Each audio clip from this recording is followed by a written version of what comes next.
we're in the midst of summer and we're always looking for some kind of fun decor and something to do, right, Judy? Yeah, absolutely, especially on those hot days. Absolutely. So you're going to do a really cool display for us today, right? We are. We're going to create kind of a beachy theme using succulents, which are really cool because as I was making up a sample and thinking about what we're doing, I realized all the different colors and different variations in the greens and the burgundies and everything that succulents can give you. Right. So we're going to do like a blue-green theme to give us back to the beachy kind of a feel. So if you're having a beach party, a pool party, anything like that, you can do this and put your candle, citronella candle in the middle so the bugs don't bother you, and have something really pretty to show everyone. And if you can't make it to the beach, Judy's going to create one for you. We're going to create a beach for you, exactly. So the first thing that we're going to do, our soil mix here is cactus soil and bonsai soil. We find that the succulents love to have that really good drainage and the root systems just love all that extra air. Okay. So the first thing we're going to do, I've already pre-mixed it. I did kind of a 1-to-1 mixture on it. We're just going to wet it down a little bit. That way our soil is already moist and we don't have to worry about it kind of floating or settling as we do it. So we just blend all this in. How often do you have to water succulents? It depends. Usually it's once a month, once every 2 weeks maybe. Wow. Yeah, it's not a lot. If it's outside in this really hot weather, you might have to do a little bit more often, like maybe once a week because it is so hot out. Okay. If you have it at your pool or on your picnic table, if it's in a little shaded area, I'd say every 2 weeks you'll be fine. Wow, that's great. So they're really nice that they don't take a lot. They really don't take a lot to do. So what we're going to do is we're going to do this round little container here. I like that. This is not watertight. So if you're using Grandma's good tablecloth, make sure you water it before you put it on the tablecloth. That way nothing leaks out. And I'm just going to put a few stones in the bottom of it just to add a little extra drainage, which we probably really don't need. You could always put like a platter or maybe like a plant. You could put a big, like a crystal platter. Yeah, anything like that on the bottom would be great. All right. And then what we're going to do is we're just going to fill it in with some soil. Alrighty. So I'm going to fill this up about halfway. So the first thing we're going to do is we're going to take this guy. So this is the fun part. So the kids can do this. You can do this. You can do this sitting by the pool if you wanted to. Yeah, right. Just don't jump in with dirty hands. And we're going to just kind of set up a little. We're going to pull his roots apart, and then we'll fill it around with some soil. And I like to leave a little bit of negative space. So we can maybe put that guy there, and we'll put here. Maybe we'll lay him out first. All right. Put him there. So now you have symmetry. And then you can add in.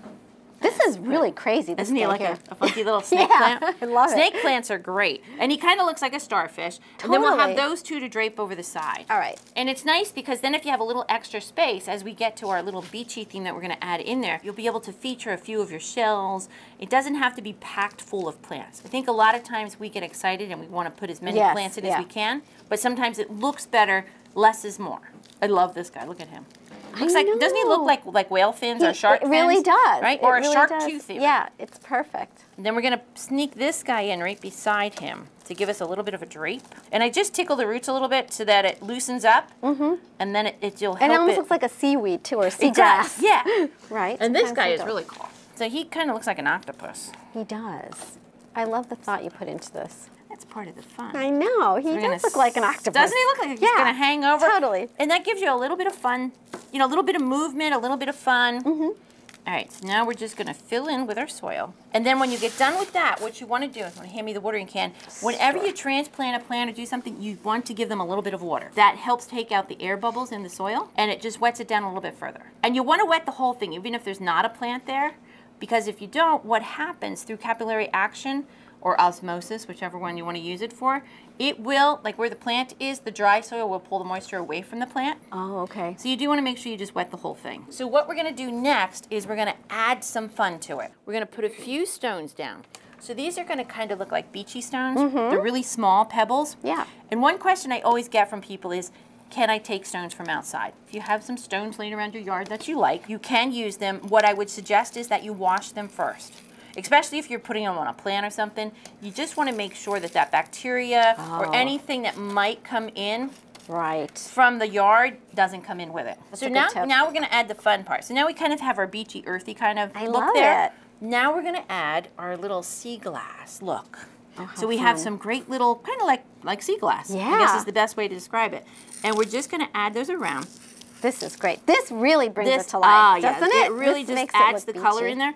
And you don't want to go everywhere with it. So you want to keep it still kind of like in regions where you're going to have it enough that it gives it symmetry, but not where it's sea glass everywhere. Right. This is a blue, almost like a cut glass. Oh, that's beautiful, So isn't it? this just really brings it to wow. life. Isn't that There's pretty? our sparkly water. Yep, there's our sparkly water. So now here's the fun part, is we have a whole collection of shells over here. These are fun pieces that we've collected, probably from the Jersey Shore. We used to go down there a lot. They're Aren't they great? beautiful, yes. So many different ones.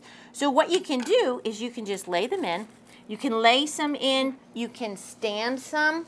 Look at the It's scallop, really how fun pretty. if you can take it. It adds a little bit of height, Yeah. so you can stick it down in there. These are beautiful. Aren't they great? So it gives all those seashells a purpose. All that time that you spent. Yeah, shows off your collection. Shows, yeah. So we have a few other things. I made these cute little flowers. Aww. This is made out of bullion wire, and they're so simple to make. The kids would love to make these, because all you have to do is you unroll this, and all I'm doing is wrapping this around my hand, and then you're going to take it, you're going to fold it in half like this, Right. and then just wrap this guy around the middle, Oh, like a little bow. just like a little bow. Just wrap that around a bit, then you're going to cut it off. That is easy peasy. Yeah, easy peasy, and then you have yourself a cute little flower.